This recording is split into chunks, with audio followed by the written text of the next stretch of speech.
ਪਿਆਰੇ ਵਿਦਿਆਰਥੀਓ, ਸਤਿ ਸ੍ਰੀ ਅਕਾਲ। ਤੁਹਾਡਾ ਸਭ ਦਾ ਇੱਕ ਵਾਰ ਫਿਰ ਤੋਂ ਸਵਾਗਤ ਹੈ ਸਾਇੰਸ ਗੁਰੂ NCERT ਚੈਨਲ ਦੇ ਵਿੱਚ। ਬੱਚਿਓ, ਅੱਜ ਆਪਾਂ 9th ਕਲਾਸ ਦਾ ਚੈਪਟਰ ਹੈ 10ਵਾਂ ਗ੍ਰੈਵਿਟੇਸ਼ਨ यानी कि गुरुता आकर्षण। ਤਾਂ ਬੱਚਿਓ ਆਪਾਂ ਗੱਲ ਕਰਦੇ ਹਾਂ ਗੁਰਤਾਕਰਸ਼ਣ। ਗੁਰਤਾਕਰਸ਼ਣ ਜਿਵੇਂ ਕਿ ਸ਼ਬਦ ਤੋਂ ਹੀ ਪਤਾ ਹੈ, ਗੁਰਤਾ ਦੇ ਵਿੱਚ ਇਹ ਦੋ ਸ਼ਬਦਾਂ ਤੋਂ ਬਣਿਆ ਹੈ, ਗੁਰੂਤਾ ਪਲੱਸ ਆਕਰਸ਼ਣ। ਗੁਰੂਤਾ ਦਾ ਮਤਲਬ ਹੁੰਦਾ ਹੈ ਵੱਡਾ। ਜਿਵੇਂ ਕਿ ਆਪਾਂ ਗੁਰੂ ਦਾ ਸਥਾਨ ਜਿਵੇਂ ਆਪਣੇ ਐਜੂਕੇਸ਼ਨ ਸਿਸਟਮ ਦੇ ਵਿੱਚ ਉੱਚਾ ਮੰਨਿਆ ਗਿਆ, ਵੱਡਾ ਮੰਨਿਆ ਗਿਆ, ਉਵੇਂ ਹੀ ਹਿੰਦੀ ਦੇ ਵਿੱਚ ਗੁਰੂ ਦਾ ਪਰਿਆਇਵਾਚੀ ਜਿਹੜਾ ਹੁੰਦਾ ਉਹ ਹੁੰਦਾ ਕਿ ਵੱਡਾ। ਯਾਨੀ ਕਿ ਜੋ ਜਿਸ ਦਾ ਸਥਾਨ ਵੱਡਾ ਹੈ, ਯਾਨੀ ਕਿ ਜੋ ਵੱਡਾ ਹੈ ਉਹਨੂੰ ਗੁਰੂ ਕਿਹਾ ਜਾਂਦਾ ਹੈ। ਤਾਂ ਗੁਰੂਤਾ ਆਕਰਸ਼ਣ यानी कि जो ਵੱਡਾ है वो छोटे ਨੂੰ ਆਪਣੇ ਵੱਲ ਆਕਰਸ਼ਿਤ ਕਰੇਗਾ। किस तरीके नाल करेगा उसके बारे आप गल करते हैं। तो इस दे विच बच्चों कि आप जे इहदे बेसिक कॉन्सैप्ट के बारे गल करिए कि गुरुत्वाकर्षण किवें आया, कित्थों आया, ये टर्म किस तरीके नाल आई। तो सब तो पहला ये मन्निया जाता है कि आइजैक न्यूटन जिहड़े सी, जिन्होंने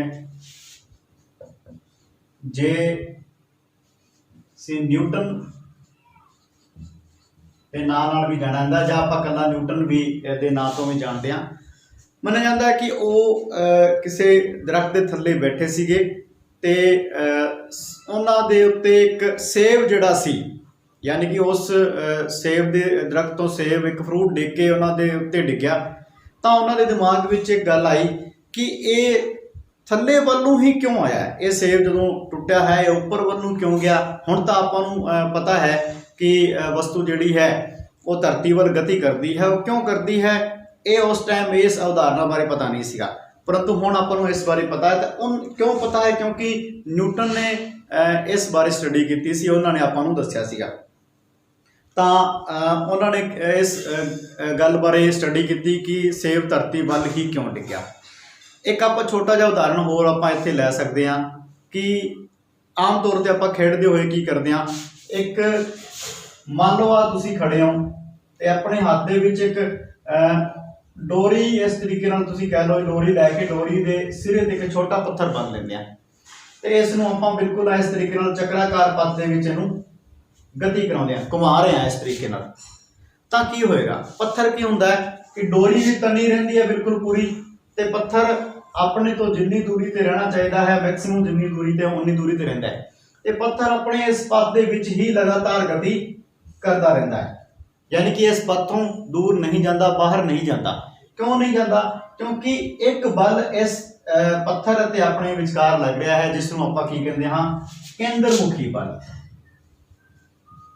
केंद्रमुखी बल जां जिसनों सेंट्रीपिटल फोर्स भी कहा जाता है। यानी कि केंद्र बल नूं लगण वाला जिहड़ा बल है उसनूं केंद्रमुखी बल जां सेंट्रीपिटल फोर्स कहते हैं। इस सेंट्रीपिटल फोर्स के कारण ही की है कि पत्थर लगातार चक्राकार गति करता रहता है। मान लो कोई किसी स्टेज के उत्ते तुसीं की करते हो, इस बल नूं खत्म कर देंदे हो। खत्म करने का मतलब आपां इस डोरी नूं इत्थों छड्ड दिंदे आ, यानी ये डोरी आपां इत्थों अपने तो कनैक्शन इसका अलग हो गया, दूर हो गई। तां की होएगा, जेकर पत्थर इस कंडीशन दे विच है उस टाइम जदों घूम रहा है, जेकर वो इत्थे हैगा तां वो की करेगा, इस पथ दे विच फिर गति नहीं करेगा।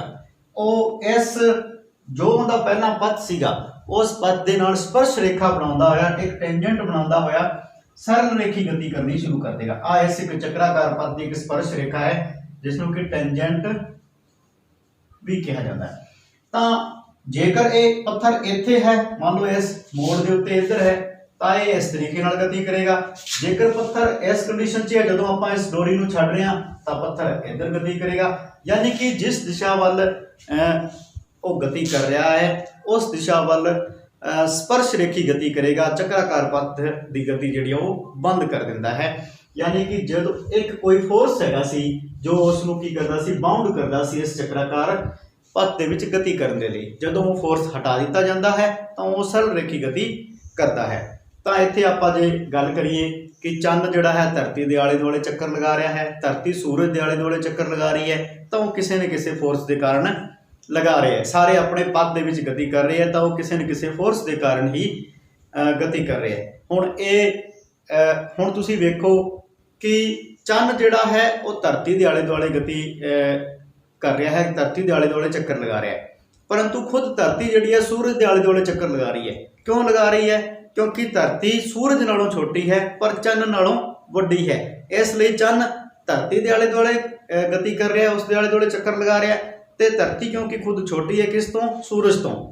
इत्थे एक गल क्लीयर होंदी है कि जो गुरु है यानी जो वड्डा है, जो वस्तु वड्डी है उस दे वल आकर्षण बल। हुण एक वस्तु मान लो एक दूसरी वस्तु छोटी है, तो ये छोटी वस्तु जेकर अपने पथ दे विच बड़ा रहना चाहती है, अपने पथ दे विच अपनी स्थिति को बनाई रखनी चाहती है, मेनटेन रखना चाहती है, तो इसनूं आले दुआले गति करनी पेगी।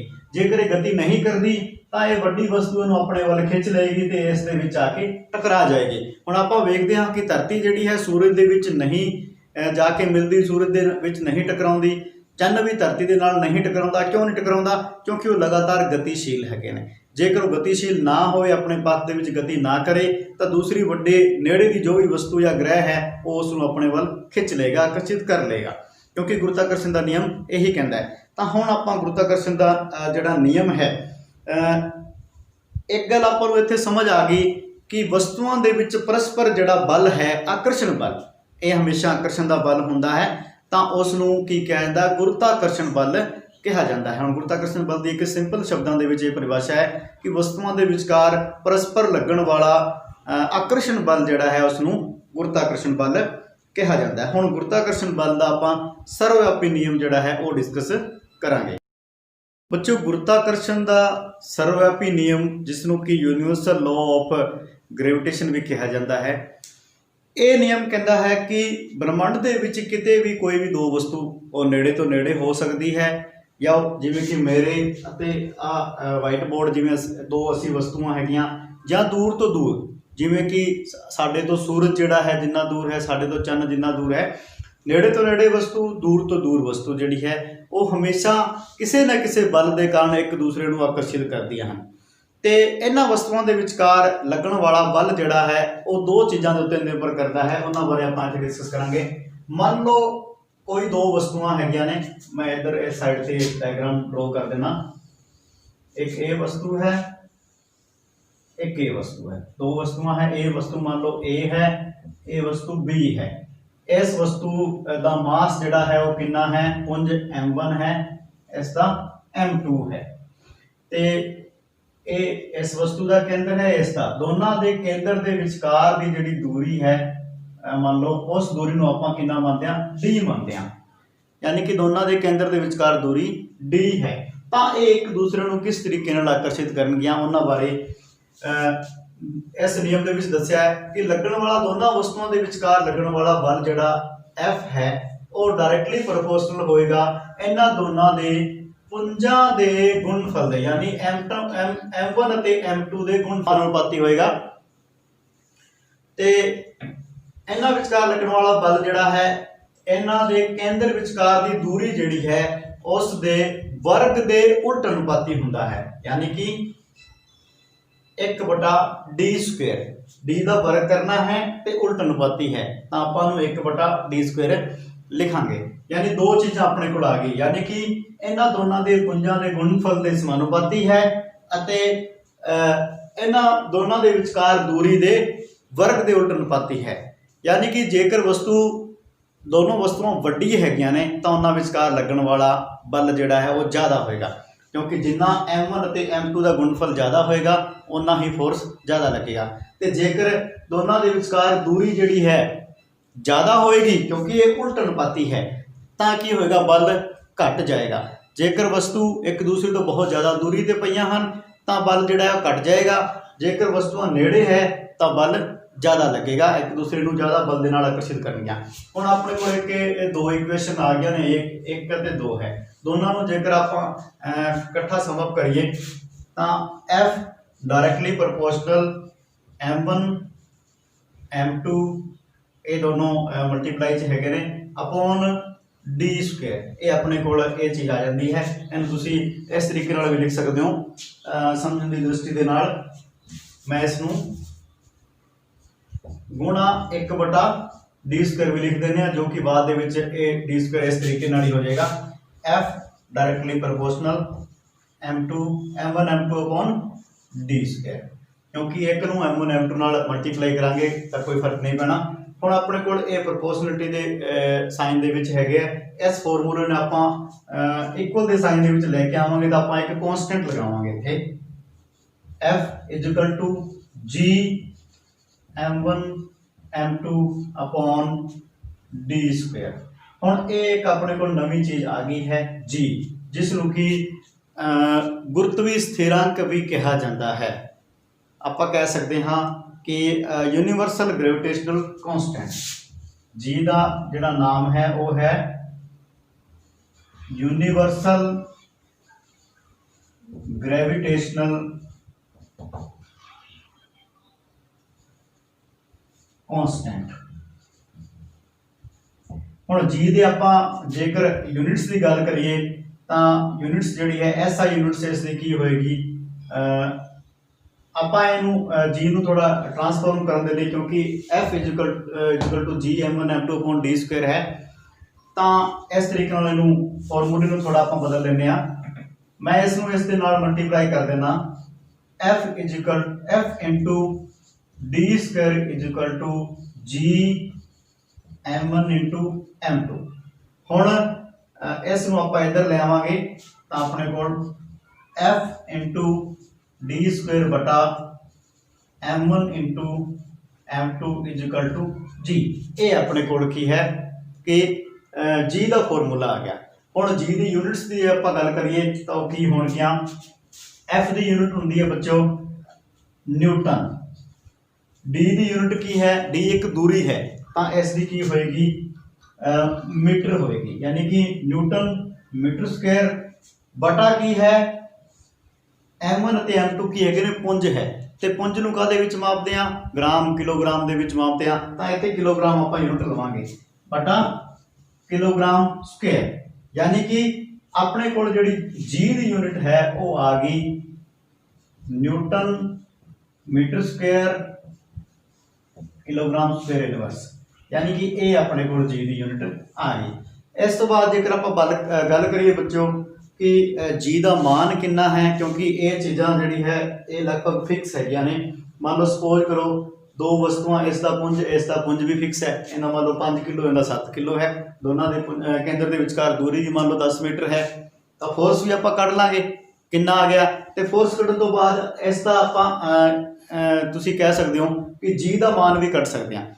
तो जी का मान हैनरी कैवेंडिश नाम के विज्ञानी सीगे, उन्होंने जी का मान कढ़िया एक बहुत सेंसिटिव तुसीं कह सकते हो कि बैलेंस के नाल, ते जी का मान कितना प्राप्त होया, जी इक्वल टू 6.673 इंटू 10⁻⁻11 न्यूटन मीटर² प्रति किलोग्राम स्क्वायर।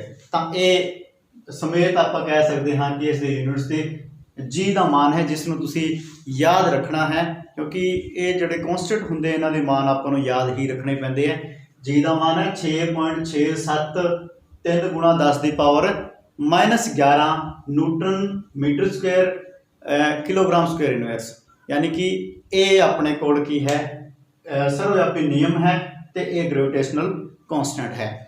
इस तो बाद आपां गल करते हाँ अगे कि इस नियम जिहड़ा है ये नियम किस तरीके नाल लागू हुंदा है, इसका महत्व की है। तो बच्चों ये नियम जिहड़ा है गुरुत्वाकर्षण का सर्वव्यापी नियम, ये हरेक छोटी वड्डी वस्तु के उत्ते लागू हुंदा है, चाहे वो वस्तुआं बिल्कुल छोटी छोटी दो बॉल होण, जां वो वस्तुआं कोई दो वड्डे ग्रह होण जां उपग्रह होण, हरेक छोटी तो छोटी अते वड्डी तो वड्डी वस्तु के उत्ते ये बल जिहड़ा है आपां कह सकते हैं गुरुत्वाकर्षण का बल अते गुरुत्वाकर्षण का सर्वव्यापी नियम जिहड़ा कि आपां पढ़िया है F इक्वल टू G। हुण इत्थे M1 M2 की जगह ते आपां एक वस्तु नूं वड्डे M यानी उसका पुंज वड्डा M ते दूसरी का छोटा M, दोनों के विचकार की दूरी d² के नाल भी आपां दर्शा सकते हैं। यह है सर्वव्यापी नियम का फॉर्मूला। यह फॉर्मूला छोटी वड्डी सारी वस्तुओं के उत्ते लागू हुंदा है। इस दे विच ये नहीं है कि कुछ पर्टिकुलर वस्तुओं ते लागू हुंदा है ते किसी होर वस्तुओं ते लागू नहीं हुंदा, सारियां ते लागू हुंदा है। तो इस कारण इसका महत्व भी बहुत ज़्यादा है। हुण सब तो वड्डा महत्व जिहड़ा है कि आपां आम तौर पर पढ़ते हाँ, वेखते हाँ, टीवी वगैरह च सुनते हाँ, ग्लोब नूं वेखते हाँ कि अपनी धरती किस तरीके की है। अपनी धरती अंडाकार है एक तरीके नाल, या गोल कह सकते हो तुसीं। तां एक बार जे आपां सोच के वेखीए, सपोज करो ये धरती है, मान लो आपां इत्थे हैगे हां, जेकर आपां इत्थे होईए तां आपां की होवांगे, आपां तां थल्ले डिग जावांगे, ब्रह्मंड दे विच चले जावांगे, जां आपां इस पोजीशन ते होईए तां आपां थल्ले डिग जावांगे, धरती नूं जे गोल मन के चलीए तां। परंतु नहीं हुंदा अजिहा। आपां नूं धरती हमेशा सपाट दिखाई दिंदी है ते धरती हमेशा आपां नूं अपने नाल बन के रखदी है, अपने आले दुआले सारी वस्तुआं नूं बन के रखदी है।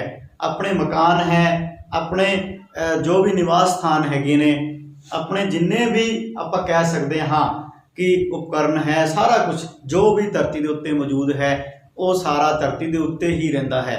धरती दे आपां कह सकते हैं आकर्षण खेत्र तो बाहर नहीं जाता। क्यों नहीं जाता?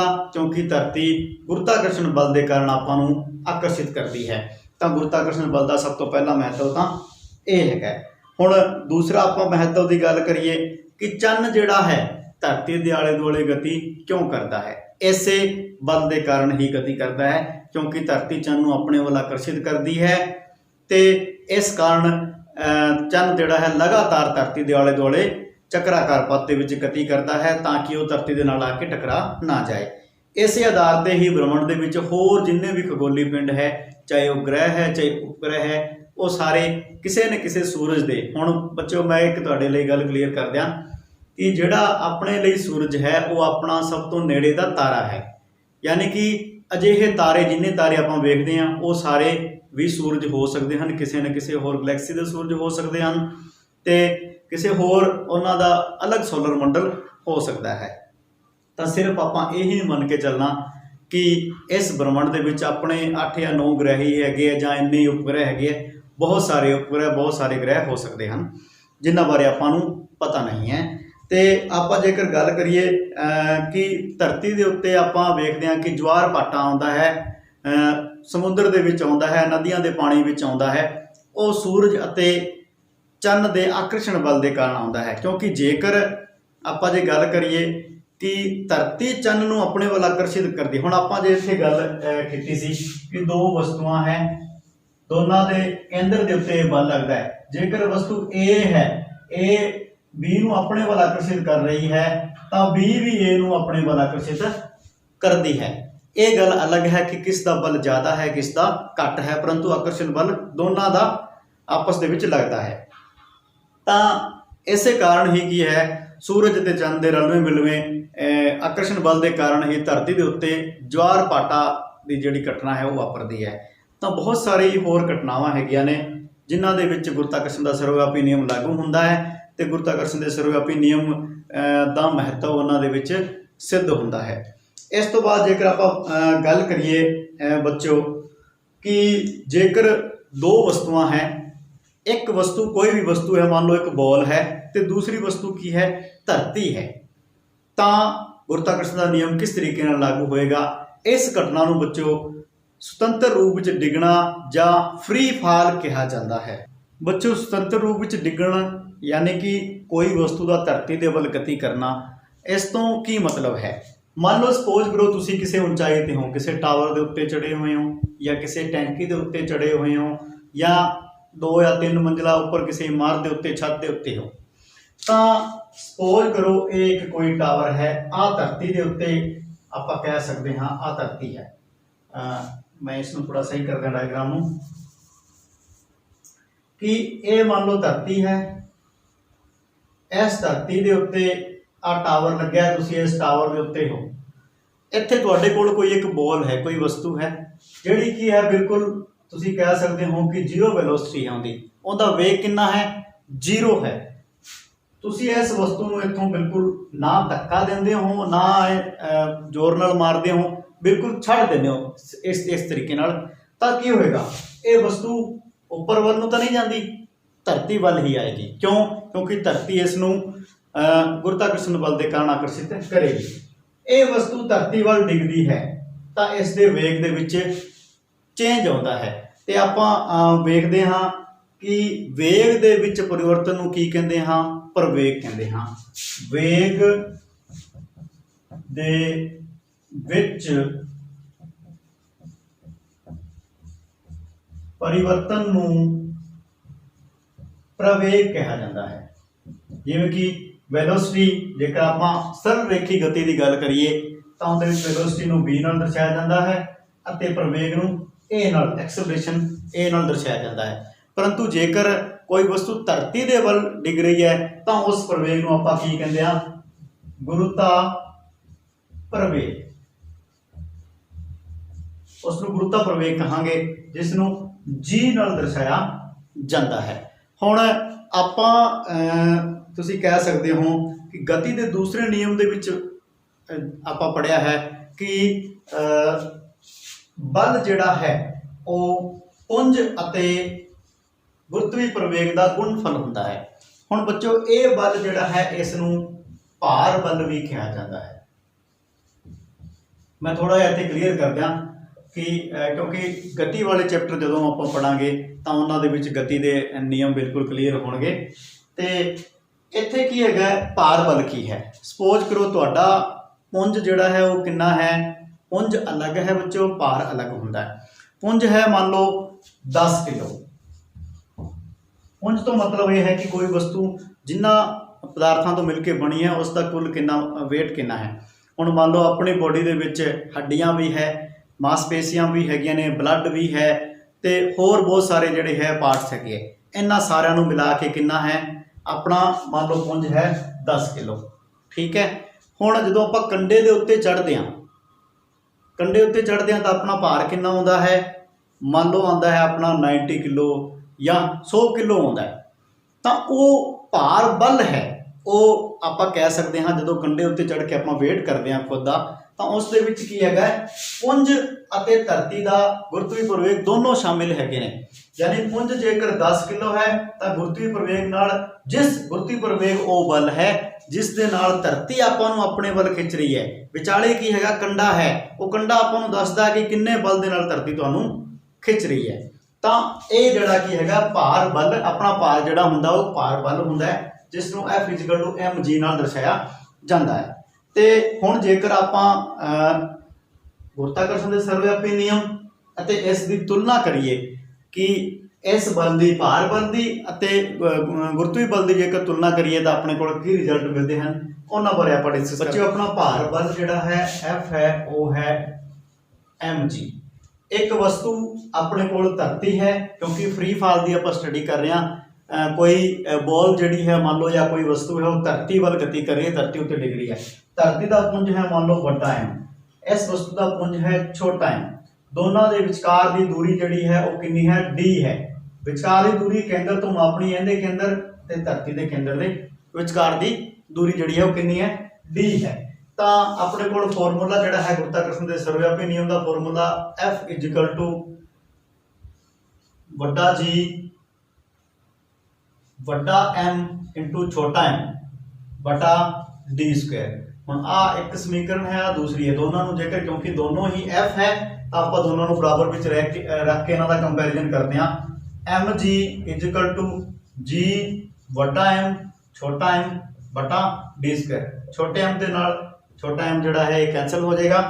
अपने कोल g का फॉर्मूला आ गया यानी गुरुत्वी प्रवेग का फॉर्मूला आ गया g वड्डा M यानी कि धरती का मास बटा d²। ये अपने कोल g का फॉर्मूला आ गया। तो ये है किसी स्वतंत्र रूप विच डिगदी हुई वस्तु के लिए गुरुत्वी प्रवेग का फॉर्मूला। हुण जेकर आप बच्चों गल करिए कि वस्तु जेकर धरती के बिल्कुल नेड़े है, मान लो धरती तो कुछ सेंटीमीटर ऊंचाई ते, फिर भी बल तो लगेगा क्योंकि बल जिहड़ा है वो दोनों वस्तुओं के केंद्र के विचकार लगता है तो नाले बल ज़्यादा लगेगा। क्यों? क्योंकि आप पहला स्टडी की है कि जिन्नी ये दूरी घट होएगी उन्ना ही गुरुत्वाकर्षण बल का मान ज़्यादा होएगा। तो आप इस फॉर्मूले में थोड़ा मॉडिफाई कर सकते हैं कि किस तरीके नाल जेकर आ वस्तु इत्थे होए बिल्कुल इस दे नेड़े होए, थोड़ी ऊंचाई ते होए, ਆ ਦੂਰੀ ਵਿਚਕਾਰਲੀ ਜਿਹੜੀ ਹੈ ਉਹ ਨਾ ਦੇ ਬਰਾਬਰ ਹੋਏ। ਹੁਣ ਆਪਾਂ ਇਸ d ਦੀ ਗੱਲ ਕਰੀਏ, ਆ d ਜਿਹੜੀ ਸੀ ਆ ਕੀ ਹੈਗੀ ਸੀ, ਆ ਜਿਹੜੀ ਜਿੰਨੀ ਧਰਤੀ ਤੋਂ ਉਚਾਈ h plus r ਜਿਹੜੀ ਹੈ ਆ r ਕੀ ਹੈ, ਧਰਤੀ ਦੀ ਰੇਡੀਅਸ ਹੈ। ਧਰਤੀ ਦੀ ਰੇਡੀਅਸ, ਕਿਉਂਕਿ ਧਰਤੀ ਨੂੰ ਆਪਾਂ ਇੱਕ ਗੋਲ ਰੂਪ ਵਿੱਚ ਮੰਨਦੇ ਆ, ਤਾਂ ਧਰਤੀ ਦੀ ਜਿਹੜੀ ਰੇਡੀਅਸ ਹੈ, ਵੈਸੇ ਧਰਤੀ ਅੰਡਾਕਾਰ ਹੁੰਦੀ ਹੈ, ਇਸ ਕਾਰਨ g ਦੇ ਮਾਨ ਵਿੱਚ ਵੀ ਚੇਂਜ ਆਉਂਦਾ, ਉਸ ਬਾਰੇ ਵੀ ਆਪਾਂ ਗੱਲ ਕਰਾਂਗੇ।